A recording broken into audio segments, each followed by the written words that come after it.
April 24 வீரா serial வரக்கூடிய எபிசோட்ல என்ன நடக்க போகுது அப்படின்னு பார்க்கலாம். உங்களுக்கு இந்த வீடியோ பிடிச்சிருந்து அப்படின்னா மறக்காம இந்த சேனலை சப்ஸ்கிரைப் பண்ணிக்கோங்க. கண்மணி ராமச்சந்திரனை தனியா கூட்டிட்டு போயிட்டு உங்க பையன் மாறன் தான் 2 உசுர காவா வாங்கினாரு. ஆனா இந்த கல்யாணத்துல அவரு இவ்வளோ சந்தோஷமா இருக்கிறது எனக்கு சுத்தமா பிடிக்கவே இல்லை அப்படின்னு சொல்லிடுறாங்க. அதனால ராமச்சந்திரன் கோபமா போய் மாறனை எல்லாரும் முன்னாடியுமே அடிச்சாடுறாங்க. வள்ளி, ராகவா எல்லாருமே எதுக்காக நீங்க இப்ப இவனை அடிக்கிறீங்க அப்படின்னு கேக்குறாங்க. இவனை நான் அந்த கல்யாணத்துல இருக்கக்கூடாதுன்னு தானே சொன்ன, முதல்ல இவங்க இருந்து போகணும் அப்படின்னு சொல்லி திட்டி விட்டாடுறாங்க. மாறனும் எதுவுமே எதிர்த்து பேசாம அங்க இருந்து போயிடுறாங்க.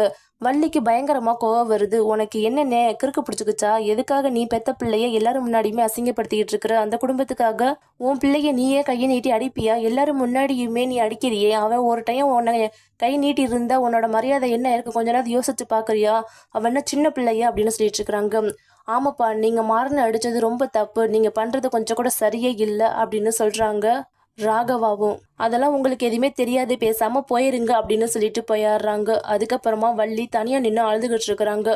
மாறன் வந்துட்டு, என்ன தண்ணி அழுதுகிட்டு இருக்கிற? ஒரு நல்ல காரியம் நடக்குதுன்னா அங்க நிறைய பிரச்சனையெல்லாம் வந்துகிட்டு தான் இருக்கும். அதெல்லாம் நம்ம கொஞ்சம் கூட யோசிக்காம கடந்து போய்கிட்டே இருக்கணும். நீ அழுகாத, உன் வேலையை பாரு. நான் இந்த கல்யாணத்தை விட்டெல்லாம் போக மாட்டேன். கண்டிப்பா எங்கேயாவது ஒரு இடத்துல இருந்து இந்த கல்யாணத்தை பார்ப்பான் அப்படின்னு சொல்லிடுறாங்க. மாறன் கிச்சனுக்கு போய் அங்க சமையல் வேலையில காய்கறி நறுக்கிறது எல்லா வேலையுமே பார்த்துட்டு இருக்கிறாங்க. அப்ப வீரா கண்மணிய தனியா கூட்டிட்டு போயிட்டு, நீ போய் ராமச்சந்திரன் சார்கிட்ட பேசுனதுக்கு அப்புறமா தான் அவர் மாறனைய அடிச்சாரு. நீ பண்றது கொஞ்சம் கூட நல்லா இல்ல கண்மணி. உன்னால அந்த குடும்பத்துக்குள்ள எந்த பிரச்சனையும் வந்துடக்கூடாது.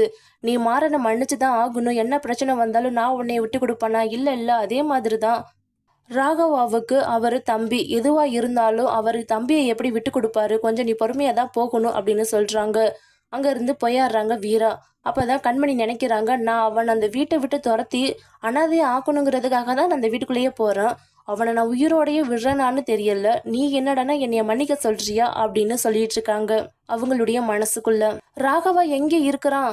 ஏன்னா மாறன் அங்கதான் இருப்பான் அப்படின்னு நினைச்சிட்டு வீரா எல்லா இடத்துலயும் தேடி பாக்குறாங்க. ஆனா மாறன் கிச்சனுக்குள்ள காய்கறி எல்லாம் நறுக்கிட்டு இருக்கிறாங்க.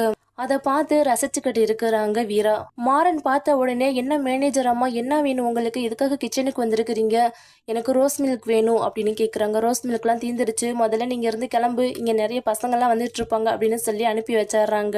அப்பதான் ராஜேஷுடைய அம்மா தலையில துணியெல்லாம் போட்டுக்கிட்டு திருடி மாதிரி நிக்கிறத மாறன் பார்த்தாடுறாங்க.